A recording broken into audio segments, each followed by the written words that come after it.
हरे कृष्णा। स्कंद पुराण में कहा गया है कि वैशाख मास भगवान श्री विष्णु को अत्यंत प्रिय मास है। इस मास में किया गया कोई भी जप, तपस्या और दान तथा प्रातःकालीन स्नान भगवान विष्णु को प्रसन्न करता है। इस मास में किया गया कोई भी आध्यात्मिक कार्य मनुष्य को अनंत गुना फल प्रदान करता है। और इसी वैशाख मास में आती है वरुथिनी एकादशी। ग्रीष्म ऋतु के काल में पड़ने वाली ये वरुथिनी एकादशी अत्यंत महत्वपूर्ण है। इसका पालन करके मनुष्य सहस्त्र यज्ञों का फल स्वतः ही प्राप्त कर लेता है। प्रत्येक वर्ष वैशाख मास के कृष्ण पक्ष में आने वाली ये वरुथिनी एकादशी मनुष्य के सहस्त्र कोटि जन्मों के पापों का नाश कर देती है। और अगर इस एकादशी के अवसर पर पूर्ण श्रद्धा और नियम पूर्वक इस व्रत का पालन किया जाए, प्रातःकालीन स्नान करके अधिक से अधिक महामंत्र का जप किया जाए और अपनी क्षमता अनुसार दान दिया जाए तो मनुष्य अपनी भक्ति में तीव्रता से आगे बढ़ सकता है।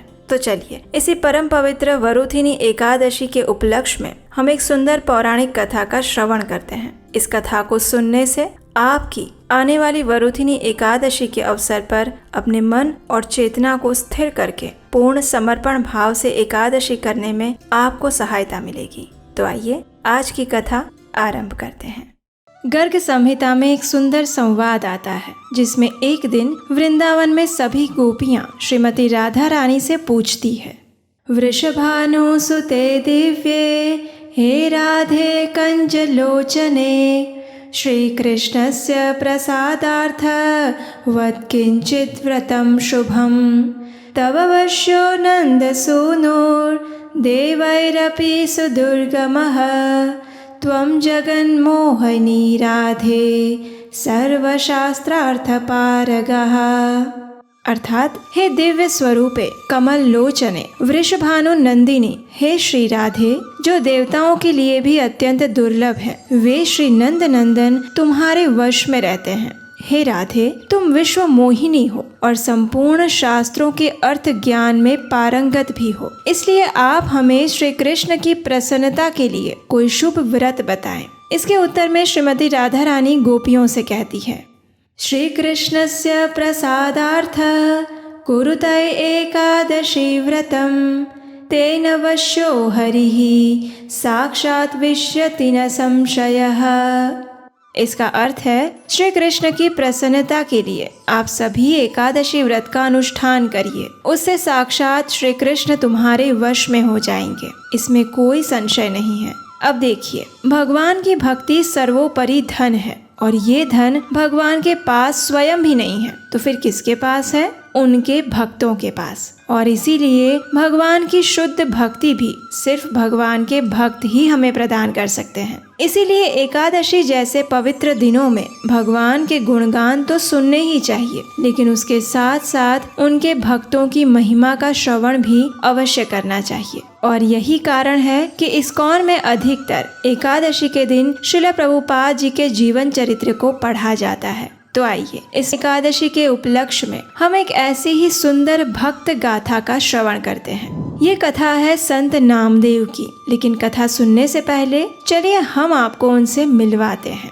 महाराष्ट्र के वारकरी संप्रदाय में एक महान संत हुए जिनका नाम था संत नामदेव। महाराष्ट्र के सतारा जिले में संत बामणी गांव में जन्मे ये भक्त कवि भगवान विट्ठल के परम भक्त थे। उन्होंने भगवान के प्रति प्रेम और भक्ति को अभिव्यक्त करते हुए अनेक गीतों की रचनाएं की हैं। हिंदी और मराठी में लिखे गए उनके भक्ति गीत आज भी महाराष्ट्र में अत्यंत प्रेम से गाए जाते हैं। स्वभाव से अत्यंत विनम्र और अपनी साधना भक्ति के लिए कठोर ऐसे संत नामदेव की कीर्ति चारों तरफ फैली हुई थी। ऐसे में भगवान अपने भक्त की परीक्षा लिए बिना कैसे रह सकते हैं, है ना? तो बस एक दिन भगवान ने भी सोच लिया कि आज नामदेव की एकादशी निष्ठा की परीक्षा ली जाए। और आपको जानकर आश्चर्य होगा, लेकिन जब भगवान अपने भक्त की परीक्षा लेते हैं तो वे वास्तव में अपने उस भक्त की ख्याति को विश्व में बढ़ाना चाहते हैं। इसलिए वे ऐसी कोई स्थिति का निर्माण करते हैं जहां उनके भक्त का गुणगान और बढ़े। और ऐसी स्थिति उन्होंने नामदेव के लिए भी निर्माण की। एक समय एकादशी तिथि का दिन था। हमेशा की तरह संत नामदेव ने भी अपने परिवार के साथ एकादशी व्रत का पालन किया था। वे अपने भजन में व्यस्त थे और उसी समय स्वयं भगवान श्री कृष्ण एक वृद्ध ब्राह्मण का रूप लेकर उनके पास आते हैं। आकर संत नामदेव से कहते हैं, अरे बेटा, मुझे कुछ खाने के लिए दे दे, इतने दिनों से भूखा हूँ, कुछ अन्न भोजन दे दे बेटा। इस वृद्ध ब्राह्मण को देखकर संत नामदेव को उन पर करुणा आ गई। उन्होंने कहा, आइए ब्राह्मण देव, पधारिए, लेकिन कृपया मुझे क्षमा कर दीजिए। आज एकादशी तिथि है, इसलिए मैं आपको अन्न तो नहीं दे पाऊंगा। हाँ, लेकिन आप फल, दूध इत्यादि लेना चाहते हैं तो मैं अभी आपके लिए वो लेकर आता हूँ। यह सुनकर उस वृद्ध ब्राह्मण ने कहा, अरे भाई, क्या एकादशी और क्या द्वादशी, मुझे तो अत्यंत भूख लगी हुई है। ऐसे में तुम्हारे फल मेरे किस काम आएंगे? मुझे तो अन्न भोजन ही लेना है, अन्यथा मेरे शरीर के प्राण ही निकल जाएंगे। जाओ भाई जाओ, जल्दी से ले आओ। ब्राह्मण की हठ सुनकर संत नामदेव ने कहा, मुझे क्षमा कीजिए ब्राह्मण देव, लेकिन आज के दिन आपको अन्न भोजन मैं नहीं दे पाऊंगा, क्योंकि आज के दिन अन्न में पाप का वास होता है। इसलिए अन्न खाने वाले को भी और अन्न खिलाने वाले को भी ये पाप लगता है। इस प्रकार उस वृद्ध ब्राह्मण और संत नामदेव के बीच में काफी बहस हो गई। आसपास के लोग इकट्ठे हो गए और अब संध्या होने वाली थी, लेकिन संत नामदेव अपनी एकादशी निष्ठा पर अटूट बने रहे। आसपास के लोग उन्हें समझाने लगे कि भाई, इस ब्राह्मण को भोजन दे दो, वरना अगर इसे कुछ हो गया तो तुम्हारे ऊपर ब्रह्म हत्या का पाप लग जाएगा। लेकिन संत नामदेव नहीं माने। आखिर दिन के चौथे प्रहर के अंत में क्रोध में आकर वह वृद्ध ब्राह्मण पैर फैलाकर जमीन पर लेट गए। ऐसा लग रहा था मानो बस उनके प्राण निकलने ही वाले थे। अब देखिए, एक शुद्ध भक्त के भाव को बाहरी दुनिया के लोग क्या समझ पाएंगे। इसलिए आसपास के लोगों ने भी संत नामदेव के ऊपर ब्राह्मण हत्या का आरोप लगा दिया और उन्हें समाज से बहिष्कृत कर दिया। लेकिन इन सभी बातों से संत नामदेव की एकादशी निष्ठा में कोई परिवर्तन नहीं आया। उन्होंने वह संपूर्ण रात्रि अपने नियम अनुसार भगवान हरि के नाम का जप और कीर्तन करते हुए जागरण किया। प्रातः काल अपने आप को तैयार करके उन्होंने एक चिता बनाई और उस ब्राह्मण के मृत शरीर को लेकर वे उस चिता में बैठ गए। उन्होंने सोचा कि जिस शरीर के द्वारा एक ब्राह्मण की हत्या हुई है, उस शरीर का मैं नाश कर दूंगा और यही अच्छा होगा। और बस अब चिता प्रज्वलित होने ही वाली थी कि उसी समय भगवान श्री हरि अपने दिव्य स्वरूप में प्रकट हुए। उन्होंने संत नामदेव की एकादशी निष्ठा की प्रशंसा करते हुए कहा, हे नामदेव, तुम्हारी एकादशी निष्ठा देखकर मैं अत्यंत प्रसन्न हुआ हूँ। मैं तो केवल तुम्हारी परीक्षा ले रहा था। ऐसी व्रत निष्ठा मुझे अत्यंत आनंद प्रदान करती है। आज से तुम्हारे यशोगान में और वृद्धि होगी और आने वाले अनंत काल तक तुम्हारी एकादशी निष्ठा के गुण गाए जाएंगे। इतना कहकर भगवान अंतर ध्यान हो गए। जब आसपास के लोगों ने ये दृश्य देखा तो वे संत नामदेव के चरणों में आकर गिर पड़े और अपने मूर्खतापूर्ण व्यवहार के लिए क्षमा याचना करने लगे। उस दिन से सभी लोगों ने संत नामदेव और एकादशी व्रत की महिमा को जान लिया। जो एकादशी मनुष्य के समस्त पाप कर्मों का नाश करने में सक्षम है, वही एकादशी का पालन करने वाले भगवान के भक्त भी सर्वोच्च कोटि के हैं। इसलिए एकादशी व्रत का पालन करना ये भी एक बहुत बड़ा सौभाग्य होता है। सभी लोगों को ये सौभाग्य प्राप्त नहीं होता। हमारे शास्त्र कहते हैं कि चाहे आप और कोई व्रत करे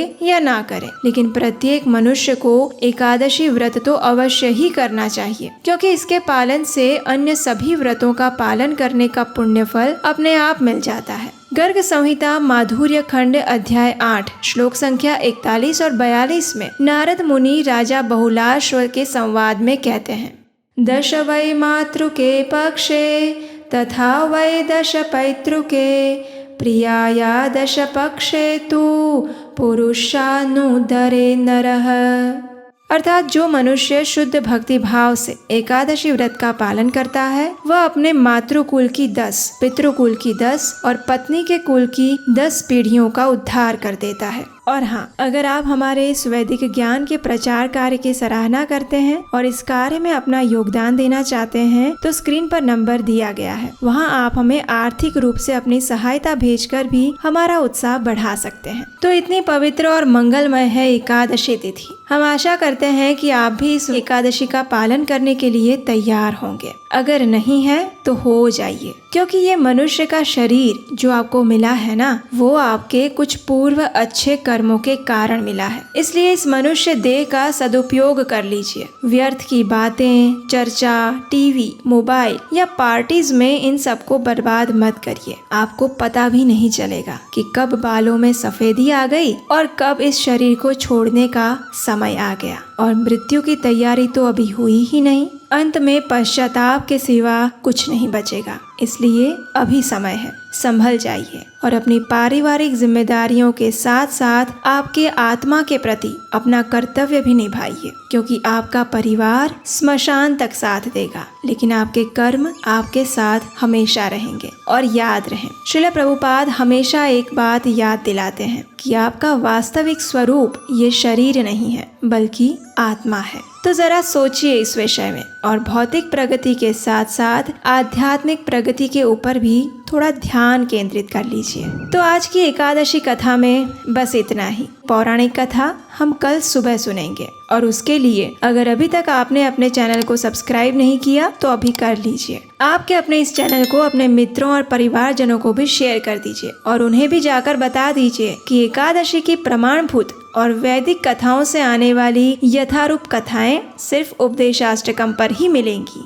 तो चलिए एकादशी के पावन अवसर पर अपने शरीर, मन और चेतना से सिर्फ और सिर्फ परम भगवान श्री कृष्ण के चरण कमलों में समर्पित होते हैं और इस भव सागर से पार उतरने की कुछ योजना बनाते हैं। हरे कृष्ण।